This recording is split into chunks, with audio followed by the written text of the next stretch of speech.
Hello, it's Ryan. We're going to continue our lectures through the first part of physics, really, which is all about kinematics. Last time we introduced to you the idea of kinematics versus dynamics, and we gave you the fundamental measures of motion and the fundamental units that we'll use for all of this. So maybe just a slight review. We went over some vector quantities and scalar quantities.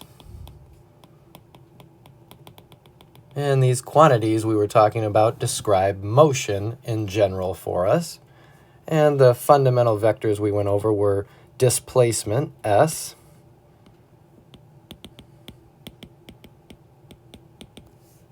we went over velocity, V, and we went over acceleration, the change in velocity with respect to time, A. And of course we had a distance, D. Distance does not really have direction, it's just the amount of distance something travels. And we have speed, and speed doesn't depend on distance. So my favorite example that everyone knows about for speed would be your speedometer in your car, right? Your speedometer, if you were to slam on your gas but be in reverse, your speedometer wouldn't read a negative speed. It would just say you're going 12 or 20 miles per hour in the positive direction, even if you're moving in reverse. And so speed doesn't care about direction, just like your speedometer in your car. And so those were the fundamental measures of motion that we went over. And there was a little handout for the actual units in our class. So that was our first couple lectures. We needed to go over this stuff so we could start to describe one-dimensional and two- and three-dimensional motion. So we're starting this out with something that we'll use for the rest of the class, really. They're called the kinematic equations. But I like to call them something a little bit different, the kinematic equations.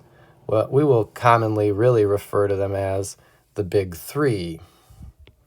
So really what we're introducing to you is the big three.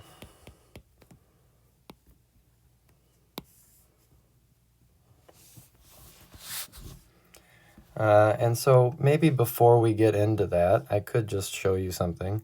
When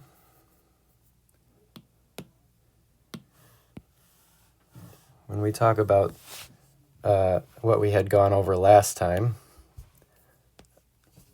we gave you that the velocity, V, was the change in displacement over change in time, and that was for average. And we told you that the acceleration was the change in velocity over the change in time.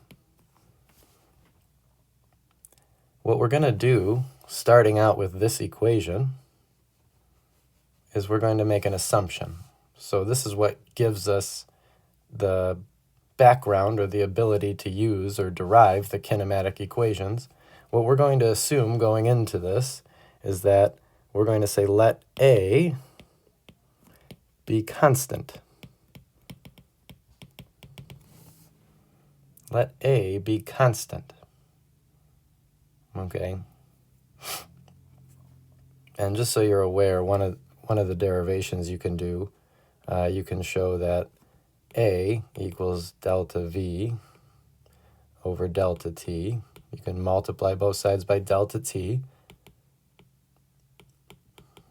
And you can split up the delta V. Remember, delta is always final minus initial.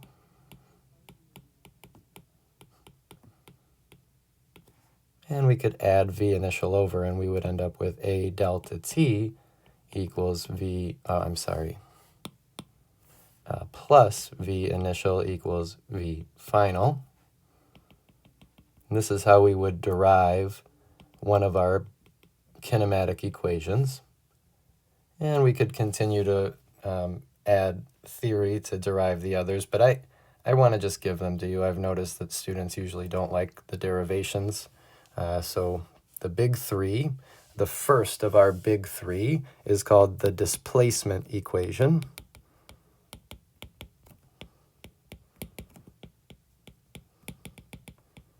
The displacement equation. And you're just going to have to bear with me, and I'll define these three equations and what they mean, and then once we use them in examples, I think everything will be more clear. So the first is, of course, the displacement equation, and it goes like this. The displacement, and what I'm going to do is I'm going to say as a function of time, so it's just a function notation.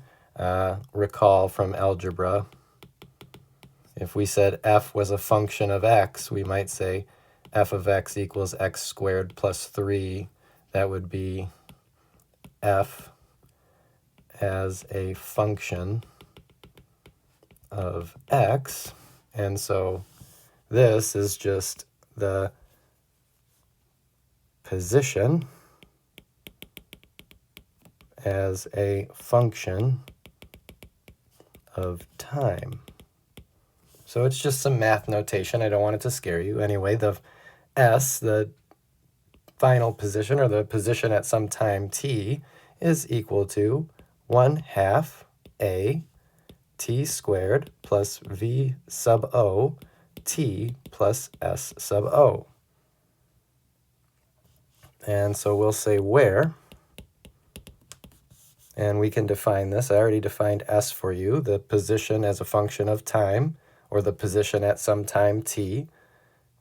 A is our constant acceleration. We have v sub o is the velocity at t equals 0, and s sub o is the position at t equals 0, and of course t is time. So that is our displacement equation.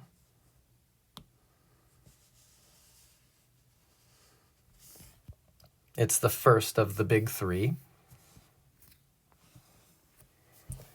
Next we have the velocity equation, and that's actually the one that we derived above.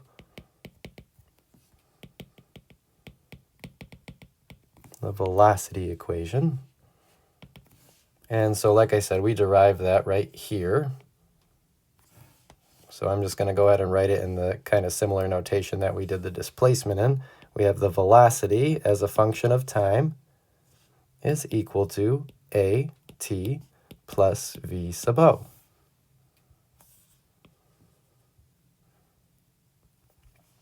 And so we can again define that where a is our constant acceleration. I might not write that anymore. V sub o is defined the same as above, and everything is defined. So I'll just write v of t is the velocity at time t. That's the second of the big three. Finally, we'll have the time-independent equation. And it would be a nice exercise in algebra if you tried to derive this.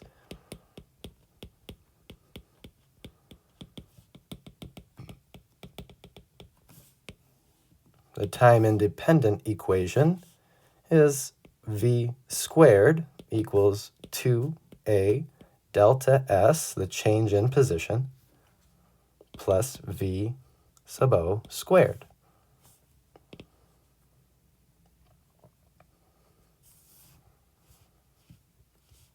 So we could say where delta s is the change in position, or the displacement, same thing. A is a constant acceleration, of course. V sub o is our velocity at time equals 0. There is a note, though, that I'd like to make here, a very important note that might not make sense yet, but eventually it will, and it needs to be in your notes now. Let's note that let's say Pacheco, we'll say Pacheco, that's me, recommends not using the time-independent equation, the time-independent equation. I recommend to not use this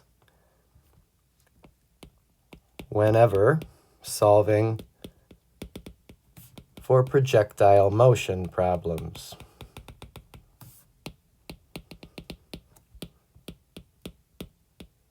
We'll have our own method for solving those. That might not make sense yet. That's okay. I just want to make sure that this is in your notes. Do not use the time-independent equation whenever solving for projectile motion problems. So I just want to make that note when we introduce this. This is the third equation of our big three. So you might make yourself just a short list of these. And then there's always one more. So we'll say the +1 equation. And this one is important to have in case you need it. It's not quite necessary, but I think it's nice to have. So we know for any constant acceleration that v average will always equal 1/2 times v final plus v initial. So that's the +1. And so really, the kinematic equations, I like to call them the big three, but it's really the big 3 plus 1. Luckily, I had room in there to add that. And so we have everything now. So those are the kinematic equations, the big 3 plus 1. And I always like to note something for you here. So we'll note. We use the big 3 for when we want to solve for instantaneous quantities. So before we have A average and V average. Those were the delta over delta S or delta V over delta T. But now we can use the big 3 plus 1 to solve for instantaneous quantities.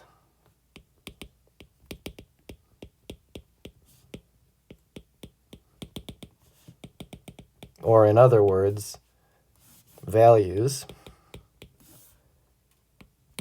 at a given time t.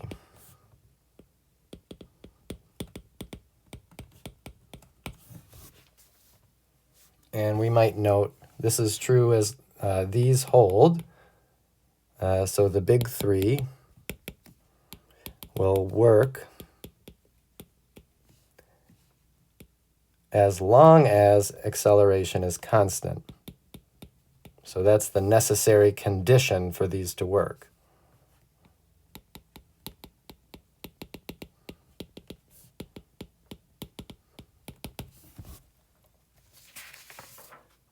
So what we've done is we've set the stage for solving any kinematic problem. And so the next couple videos, I'll just do two examples that we solve a couple one-dimensional kinematic problems on. So that is the big 3. I would definitely have those accessible in your notes at all times.